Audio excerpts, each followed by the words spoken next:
So are you saying buyers for the notes? Sorry, not buyers for the notes. Like when you're creating the note and selling that to the next person. Our seller finance buyers. Yeah, right? Your seller finance buyers.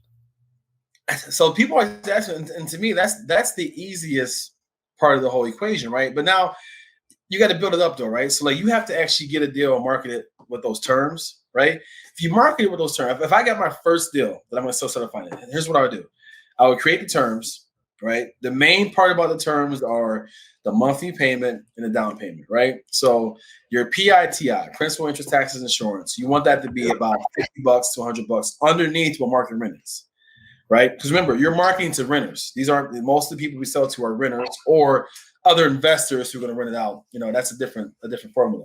But if I'm going to a homeowner end buyer, make that payment like $100 below rent, right? And then make the down payment something that's affordable, right? So we try to do 10% minimum on down payments, right? And then when I get that listing all together, we just blast it out, right? If I had no buyers list, I would go straight to Facebook Marketplace. Oh, bro, Facebook Marketplace is a Shark Tank. I would go right there. I blast it out. Let me tell you, you're gonna get 1,000, right? Crappy spam messages back, 1,000 tire kickers, right? You will, but you're gonna find some buyers in there too. Believe me, it's a process getting through the tire kickers, but you'll literally find a buyer for your deal in that market if the terms are right. From Facebook Marketplace, I would do Facebook Marketplace. We still do Craigslist, right? I would put a bandit sign out in front of the house. Just put right 5,000 down, boom, boom, boom per month. Easy credit check, easy approval process, and they'll come to you. These buyers are everywhere. They'll come to you. And so, what's it called? On all three of ours is above market rent.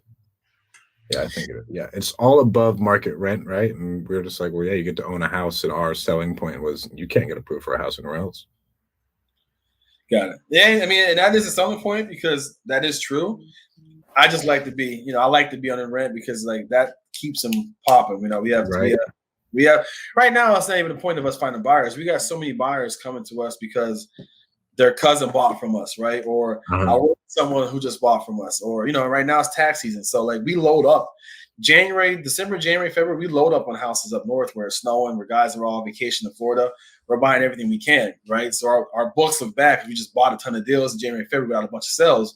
But as soon as March hits, tax season hits, there's people, with down payments in their hand in their tax returns. So right now, I can't find enough houses. I mean, I got a list of like 15 people who need houses,